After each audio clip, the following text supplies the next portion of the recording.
This is the Daily Blast from the New Republic, produced and presented by the DSR Network. I'm your host, Greg Sargent.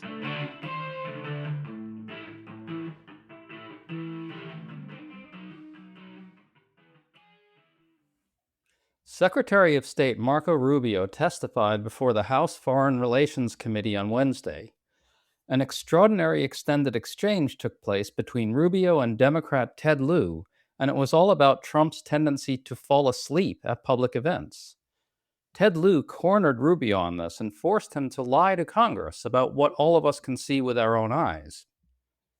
That might seem trivial, but the way Representative Lieu handled this moment captures something essential about how our politics works today. And it shows why Democrats need to relentlessly center Trump's ongoing physical and mental decline.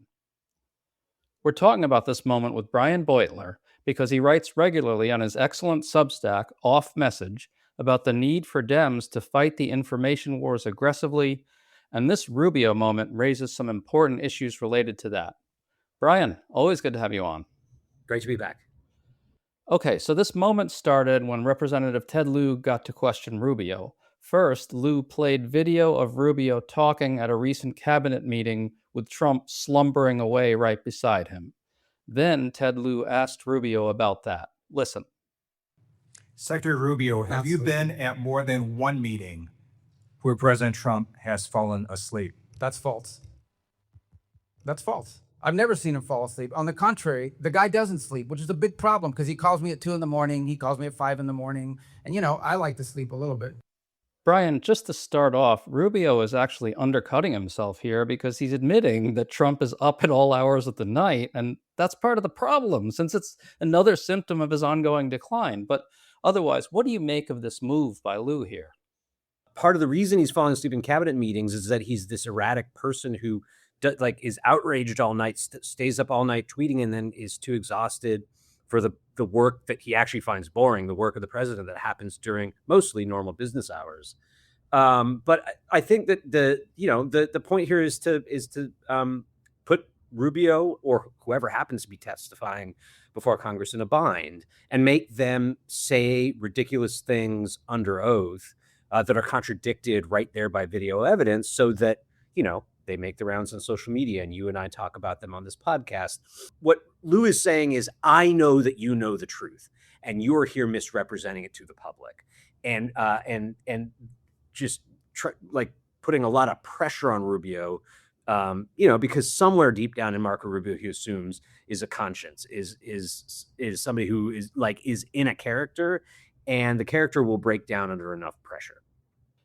Right. Well, let's listen to more of the exchange. It continues this way. After Rubio had denied that Trump falls asleep at the meetings, Trump played more video that showed Trump sleeping away right next to Rubio. And then Lieu said this. You are literally talking about issues of war and peace, and Donald Trump is sleeping right next to you. No, he's not. If Donald Trump cannot stay awake at these important meetings where the cameras are rolling, imagine what he's like when the cameras are not there. So I'm going to ask you, have you been at classified meetings where Donald Trump has fallen asleep or had trouble staying awake? I've never been at any meeting where, and the things you're showing me now, he was not falling asleep. And So, I think so you're lying that again. Foreign Affairs You're Committee lying of the United consistently States House of Representatives to asking questions Congress. about sleep. You're This is lying a to joke. Congress, Secretary Rubio. So I'm going to show you another video in a moment. The Show me all president's the videos you inability to stay awake on the job has caused other countries to perceive him differently. They mock him. They see he is weak and he is feeble. Brian, what interests me about this is Rubio's trying to plead that this is too trivial a matter to be discussed before the Foreign Relations Committee, but Lieu just doesn't let himself get knocked off course by that. Everything here is all about Trump's fundamental unfitness for the job, about how he shouldn't be making these decisions and he shouldn't have this power, and that this is a disaster for America and the world. Your thoughts on that? Yeah, I mean, in a way, I mean, obviously, it requires a bit of explication, and Lieu couldn't, interrupt himself in the 5 minutes or whatever that he had to question Rubio to point this out, but that there's a almost like an obvious contradiction here, where Rubio is on the one hand saying he wasn't asleep, but also if he was asleep, it's no big deal, right? in a more normal context, a president slipping, right? They're in office for 4 years. There's cameras everywhere. They might trip and fall. They might nod off in one meeting, right? They might accidentally hit post on a tweet before they finish typing it, right? And that would be ridiculous to home in on in a foreign relations committee meeting, because it is trivial. But there's a pattern here with Trump, right? This is like elemental to his presidency. It's gotten us into a war that Trump can't get himself out of, right? Like it has inspired mockery around the world. It makes foreign leaders and even like domestic counterparties kind of know how to manipulate Trump. His not just not the fact that he's old and tired, but the fact that he's unwell, erratic, susceptible to flattery. These are all part of one thing, and it is a crisis. It is relevant to the work of the Foreign Affairs Committee and multiple other committees of Congress. And I think part of the story here that gets at the unfitness you're talking about is that Lou is trying to bait Rubio into revealing himself to be kind of an unprincipled, sycophantic dirtbag, basically, right? He has a lot of experience at shapeshifting at this point. Yeah, he certainly does. Well, let's listen to a little bit more of Ted, Lou, and Rubio. Here, Lou broadens the indictment out to Trump's mental state in a bigger sense. Donald Trump's inability to stay awake on the job shows that there's something very wrong with his health or cognitive abilities. And in fact, on a number of occasions, Donald Trump will contradict himself in literally the same meeting or interview. Lou then plays more video of Trump and then says this. Listen. So, Secretary Rubio, instead of holding North Korean style cabinet meetings where everyone goes around the room kissing Donald Trump's ass, I'm going to ask you to come clean with the American people and the White House as well. There's something wrong with Donald Trump's health or cognitive abilities. There's a reason he keeps going to the hospital and they keep giving him cognitive tests. We have not seen the president in 8 days. The American people deserve the truth. I yield back. I don't even know how to respond to that, other than to tell you that it's absurd and ridiculous. And I can't believe we're in a Foreign Affairs Committee meeting in front of the House, an important time in American foreign policy. Just keep lying, Answering Secretary Rubio. questions Just keep by lying. supposedly someone who thinks he's a medical expert. To stay up to date on all the news that you need to know, there's no better place than right here on the DSR network. And there's no better way to enjoy the DSR network than by becoming a member. Members enjoy an ad-free listening experience, access to our Discord community, exclusive content, early episode access, and more. Use code DSR26 for a 25% off discount on sign-up at thedsrnetwork.com. That's code DSR26 at thedsrnetwork.com/buy. Thank you, and enjoy the show.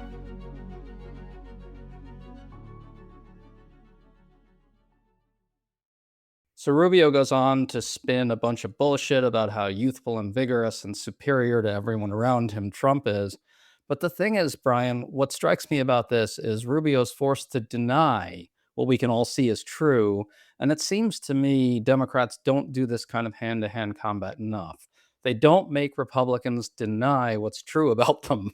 They spend, meaning Democrats, spend their time denying Republican lies about them. What do you make of that?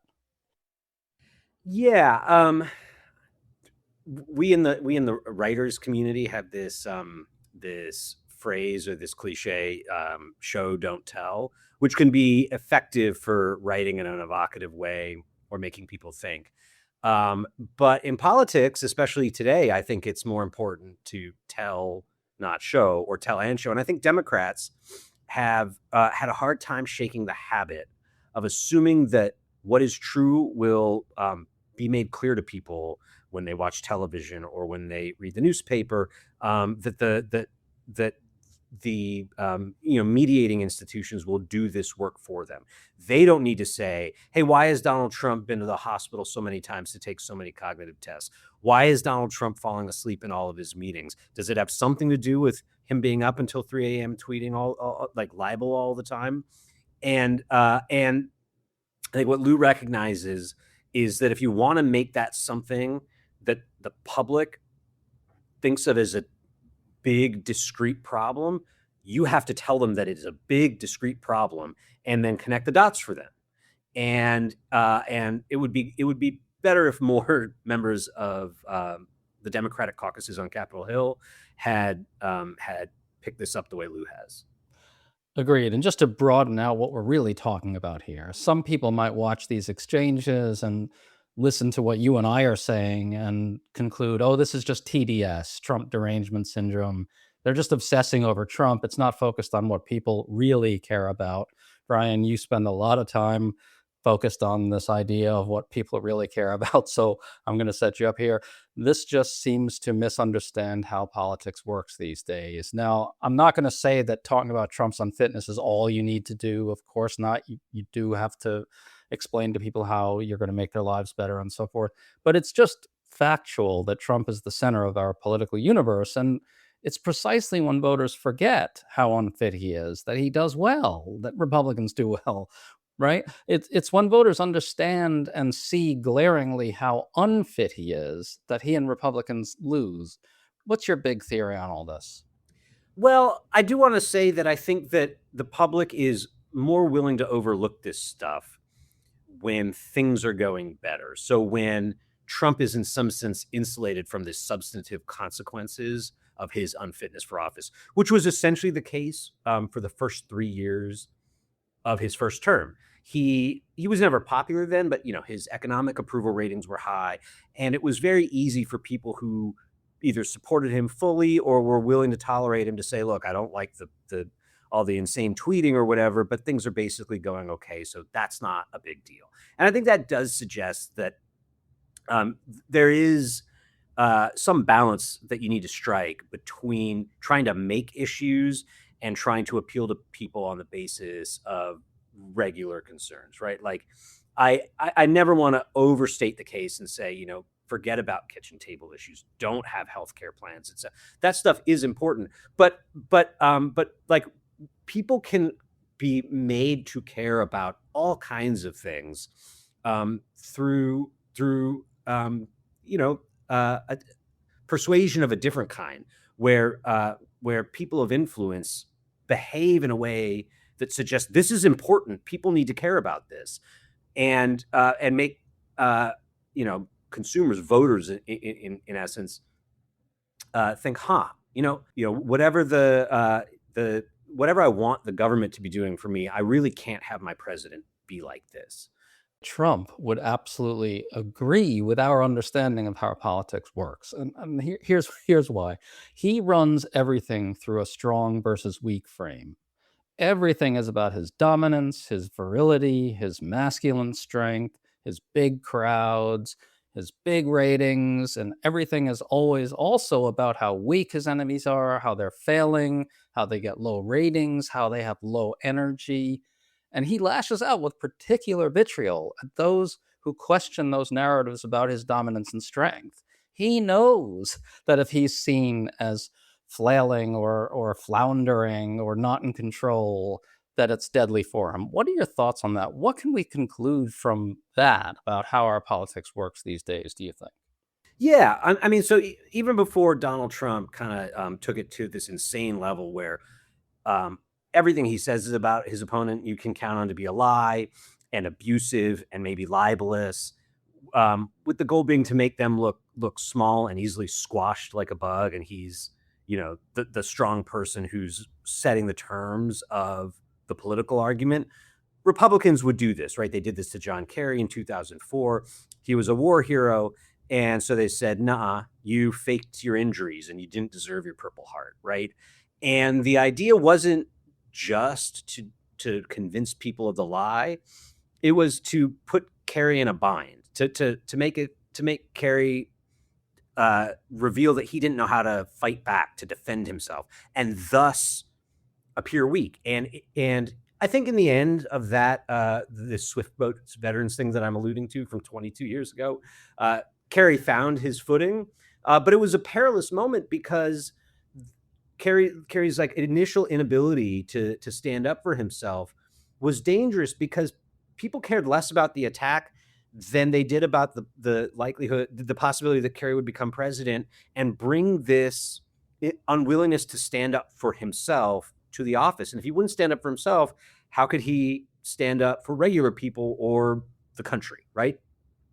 And that aspect of politics, while regrettable, is sort of irreducible. This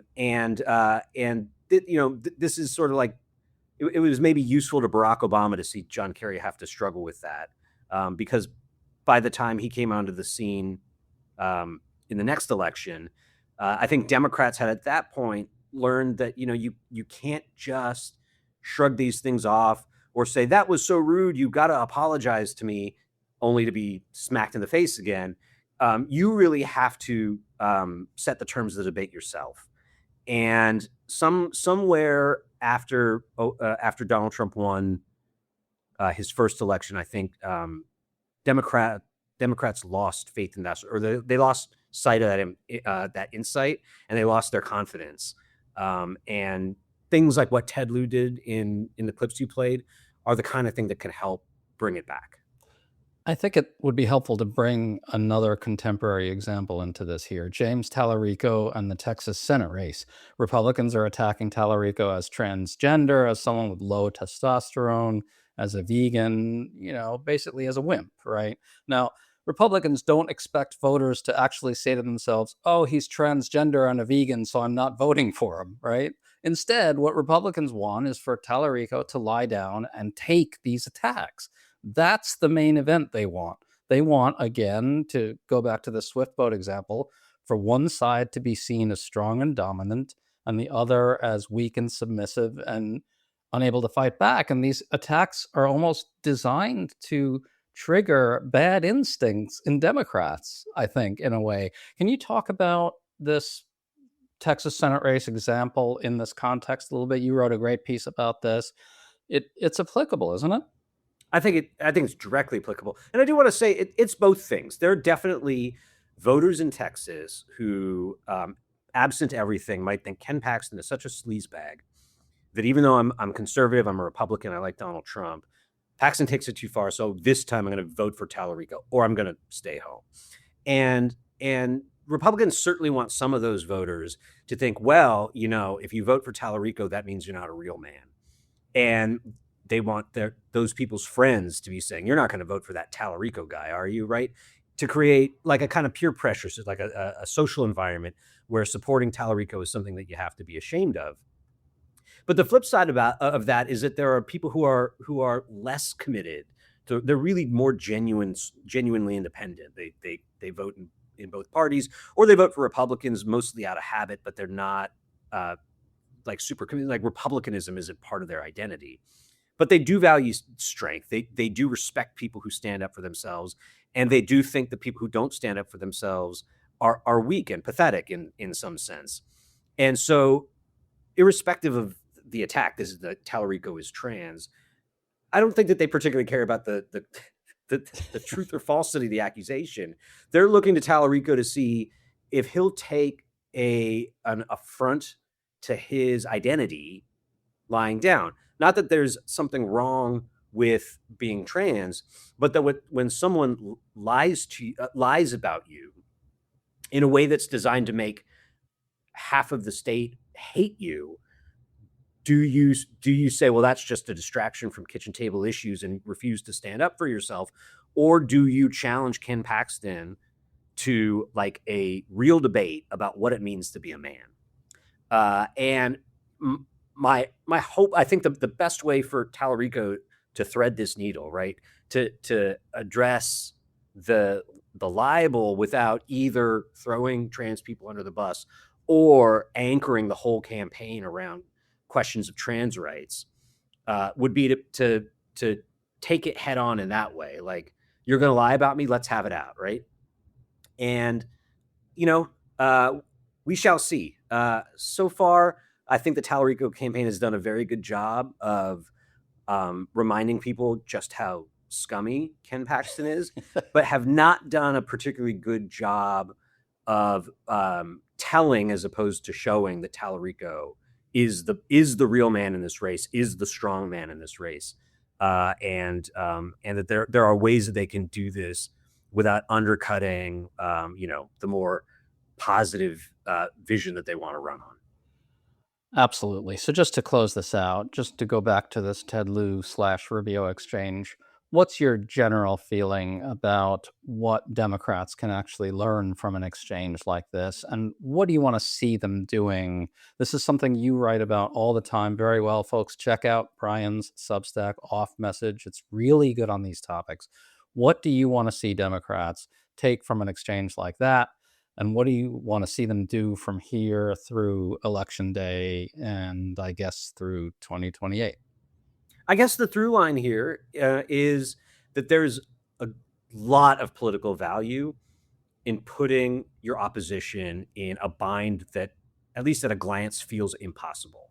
I do want to say that I think Rubio, because Republicans are well versed in this, I think Rubio actually handled this exchange about as well as is possible if you work in Trump's administration, right?